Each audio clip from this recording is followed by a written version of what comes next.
Bismillahirrahmanirrahim. Assalamualaikum warahmatullahi wabarakatuh. Bagaimana kabarnya? Semoga selalu sehat ya. Alhamdulillah, untuk kesempatan kali ini kita masih diberi kesehatan sehingga masih bisa melanjutkan kegiatan pembelajaran jarak jauh. Oke, untuk hari ini kita akan melanjutkan tentang sistem pengapian tanpa distributor atau distributor plus ignition atau singkatannya DLI.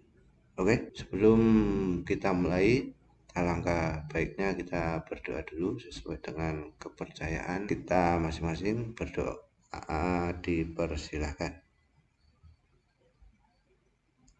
Cukup. Seperti biasanya ya, untuk absensi silahkan kalian buka link absensinya. Oke, kita langsung saja masuk ke materi. Mohon maaf, ini suaranya agak bindeng ya, kurang sehat, tapi nggak apa-apa, tetap semangat untuk berbagi ilmunya pada kalian semua. Oke, sistem pengapian tanpa distributor seperti biasanya akan saya buat menjadi 4 poin ya. Nah, kita langsung aja masuk ke yang pertama.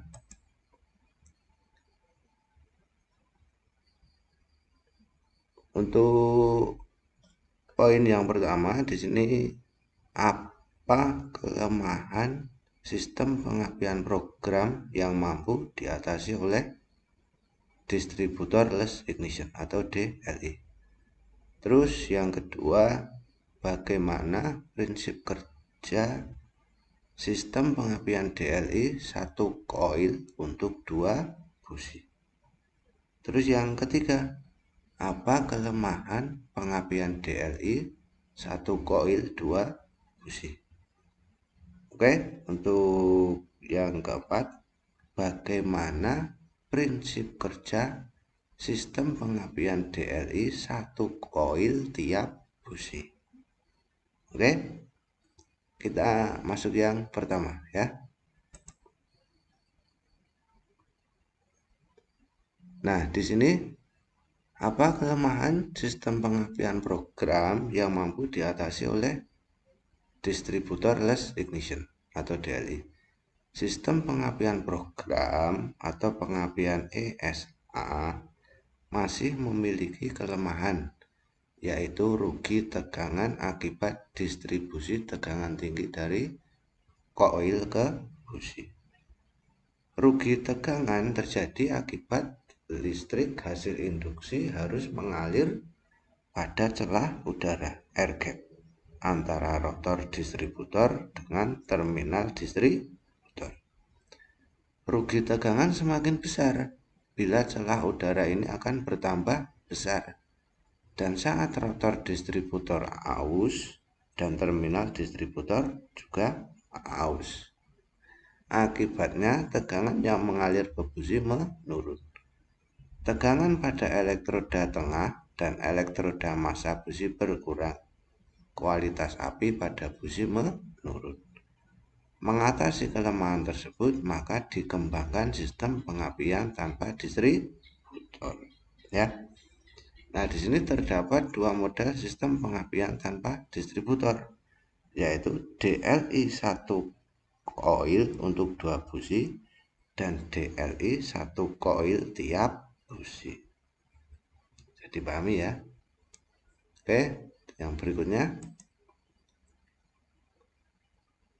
bagaimana prinsip kerja sistem pengapian DLI 1 koil untuk 2 busi. Nah, prinsip pengapian DLI 1 koil untuk 2 busi atau tipe sinkron ya, sinkronus spark, yaitu tiap koil dilayani oleh satu igniter yang berada di ecu atau terpisah di luar ecu, dan busi menyala bersamaan.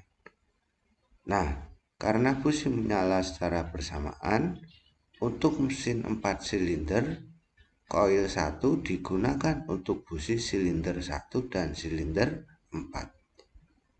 Dan koil 2 digunakan untuk silinder 2 dan silinder 3. Pada mesin 4 silinder, saat silinder 1 posisi akhir kompresi, maka silinder 4 posisi akhir buang. Begitu juga sebaliknya, saat silinder 4 akhir kompresi, maka silinder 1 akhir buang. Percikan api busi saat silinder akhir kompresi digunakan untuk proses pembakaran. Sedangkan percikan api busi saat akhir buang tidak ada pembakaran. Oke, lanjut ya. Nah, perhatikan gambarnya di sini ya. Nah, komponen sistem pengapian DLI 1 koil untuk 2 busi.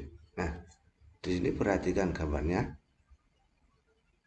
Saat kunci kontak on, maka arus dari baterai mengalir ke positif B ECM.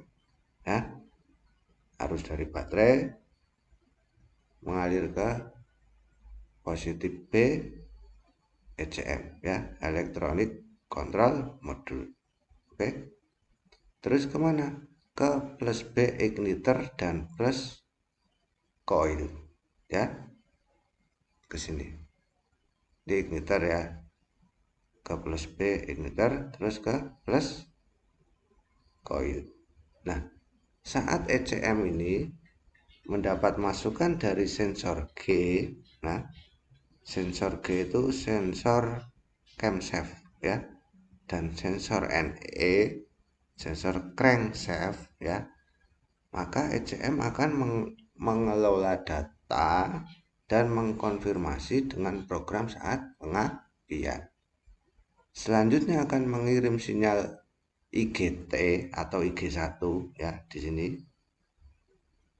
atau IG2 sesuai dengan posisi sudut engkol. Seperti itu ya. Terus saat sudut menunjukkan posisi akhir kompresi silinder 1 atau silinder 4 ya, maka sinyal IG1 yang on. Oke. Nah, sinyal dideteksi oleh deteksi silinder untuk mengaktifkan TR1 di sini.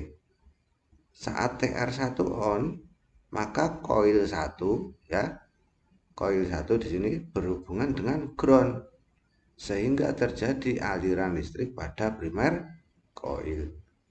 Nah, terus saat TR1 off, maka aliran primer koil 1 terputus sehingga terjadi induksi tegangan tinggi pada sekunder koil.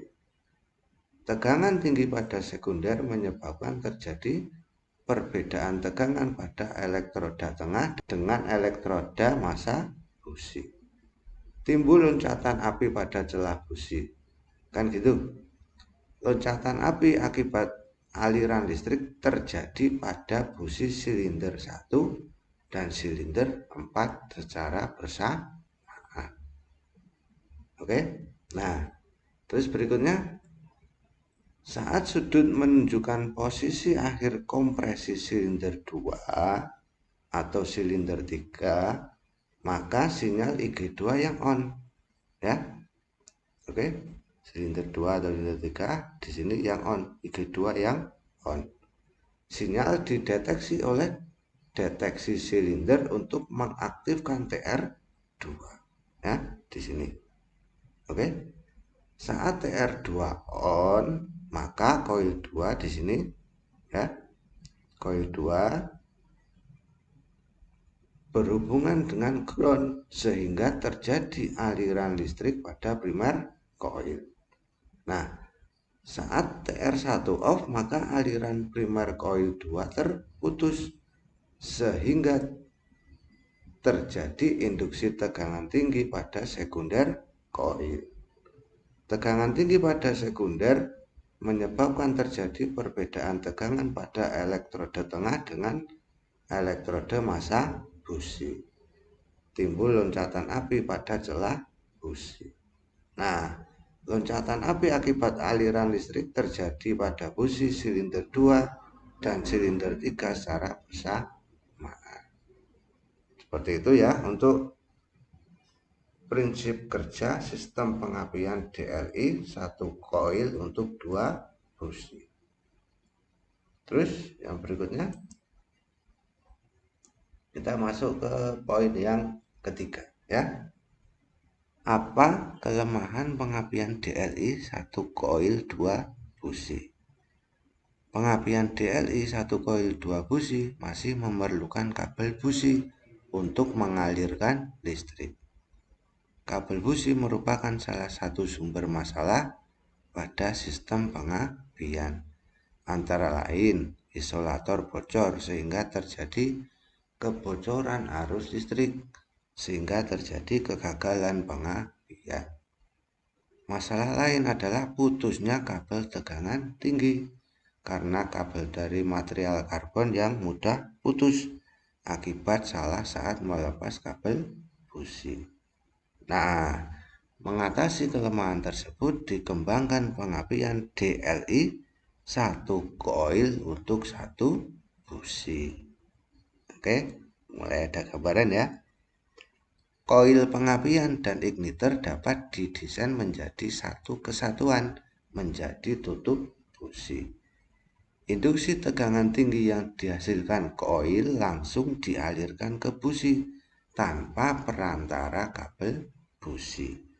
Sehingga sistem pengapian DLI 1 koil 1 busi juga disebut sistem pengapian langsung, direct ignition system, atau singkatannya DIS. Seperti itu ya. Insya Allah bisa memahami ya.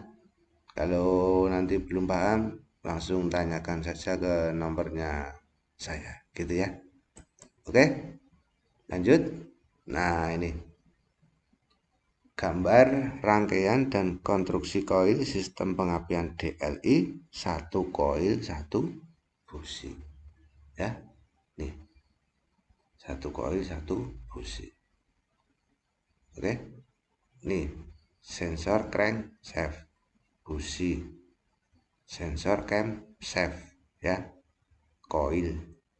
Oke, lanjut. Nah, di sini bagaimana prinsip kerja sistem pengapian DLI 1 koil tiap busi. Perhatikan gambar wiring diagram ya. Nah, di sini kalian harus memahami benar ya apa kode-kode dari komponen di sini, simbol ya. Oke, kita mulai saja. Saat kunci kontak on ya, saat kunci kontak on, maka arus baterai mengalir melalui main fuse ke terminal IC ya. Dari main fuse ke terminal IC, terus ke fuse AM2 ya, terus ke kontak, oke. Terus ke 1B lilitan relay ya, ke sini 1B lilitan relay, terus ke 1B massa, sehingga relay on di sini ya. Oke, nah saat relay on listrik mengalir ke terminal IG SW di sini. Listrik mengalir ke terminal IG SW pada ECM dan terminal B koil pengapian. Oke, ke sini ya. Nah, mendapat sinyal dari terminal IGSW, maka ECM ini mengaktifkan relay EV, ya melalui terminal MREL di sini ya. Nah, saat relay EV menjadi on, maka listrik dari baterai mengalir ke fuse EV ya, terus ke plus B, terus ke plus B2. Oke, bisa dipahami ya. Nah, terus saat ECM nih ya, saat ECM mendapat masukan dari sensor G. Nah, sensor G itu ini tadi ya, atau sensor camshaft, dan sensor NE ya, atau sensor crankshaft. Maka ECM akan mengelola data dan mengkonfirmasi dengan program saat pengapian. Oke. Selanjutnya akan mengirim sinyal IGT atau IG1 di sini ya. Terus IG2, IG3 atau IG4 sesuai dengan posisi sudut engkol dan firing order FO mesinnya. Kan gitu. Bila mesin memiliki firing order 1342, misalkan di sini 1342, maka urutan sinyal IG-nya yaitu IG1, terus IG3 ya, IG4, terus IG2. Kan gitu ya. Nah, selanjutnya saat sudut menunjukkan posisi akhir kompresi silinder 1, maka sinyal IG1 yang on ya. Sinyal dideteksi oleh deteksi silinder untuk mengaktifkan transistor pada igniter coil 1 ya. Nah, saat TR on maka primer coil berhubungan dengan ground sehingga terjadi aliran listrik pada primer coil. Oke. Nah, saat TR off maka aliran primer coil 1 terputus sehingga terjadi induksi tegangan tinggi pada sekunder coil. Kan gitu. Tegangan tinggi pada sekunder dialirkan ke elektroda tengah busi ya. Perbedaan tegangan elektroda tengah dengan elektroda massa menyebabkan timbul loncatan api pada celah busi. Demikian seterusnya secara bergantian sesuai firing order mesin. Seperti itu ya. Udah kan? Bisa dipahami? Bisa dong, langsung nggak bisa. Nah, setelah keempat poin tadi, saya harap kalian nanti juga membaca file yang Pak Guru kirim ya, dalam bentuk link materi juga, sehingga bisa menambah wawasan kalian. Seperti itu ya.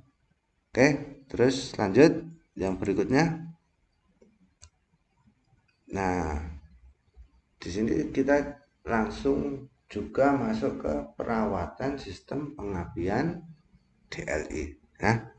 Nah, sistem perawatan DLI ini untuk gambaran awal saja ya.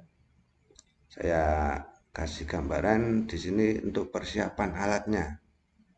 Ada tang ampere meter, ada avometer, ada caddy tool ya. Terus di sini ada juga kunci kombinasi spesial toolset ya, ada palu, ada berbagai macam tang ya, ada kunci Inggris, obeng ya, terus kunci T ya di sini ya untuk persiapan alatnya.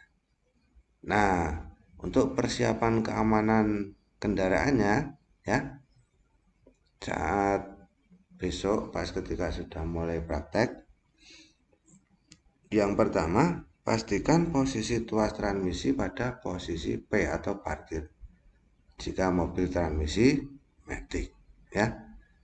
Namun kalau mobil transmisi manual, tuas pada posisi netral sambil dilihat posisi tuasnya. Oke. Terus yang berikutnya menarik tuas handbrake. Yang ketiga, kunci kontak pada posisi off. Yang keempat, steering cover penutup itu steer ya. Terus fender cover penutup bagian samping kap itu kanan kiri depan. Terus seat cover sebagai penutup pelindung kursi jok pada kendaraan. Oke. Yang berikutnya, nah di sini pengenalan komponen pada sistem pengapian DLI. Ada baterai, di sini ada manifold pressure sensor, manifold absolute pressure sensor, MAPS. Ada juga ISC, idle speed control valve. Ada juga vacuum switching valve, EVAP, ya. Terus di sini ada intake air temperature sensor, IATS. Ada juga ini ya. Terus di sini camshaft timing oil control valve. Terus ini oxygen sensor O2. Di sini ignition coil. Gitu ya. Oke. Kesimpulannya dari Pak Guru ya. Setiap sistem pengapian elektronik mempunyai keunggulan dan kekurangan. Jadi kalian harus jeli dalam memahami prinsip kerjanya, ya. Nah, untuk perawatan sistem pengapian DLI nanti akan meliputi pemeriksaan busi, pemeriksaan sensor posisi camshaft, terus pemeriksaan sensor posisi crankshaft. Gitu ya. Terima kasih. Semoga bermanfaat. Bila banyak kurangnya mohon maaf. Ibadahnya ditingkatkan terus. Jaga selalu kesehatan. Sekali lagi mohon maaf kalau suara saya kurang begitu jelas, serak-serak basah ya. Agak batuk, masuk angin juga. Oke, nggak apa-apa. Selamat belajar, semoga bermanfaat. Untuk pertemuan kali ini saya cukupkan dulu. Kita akan lanjut dengan materi yang selanjutnya masih tentang pengapian elektronik. Wassalamualaikum warahmatullahi wabarakatuh.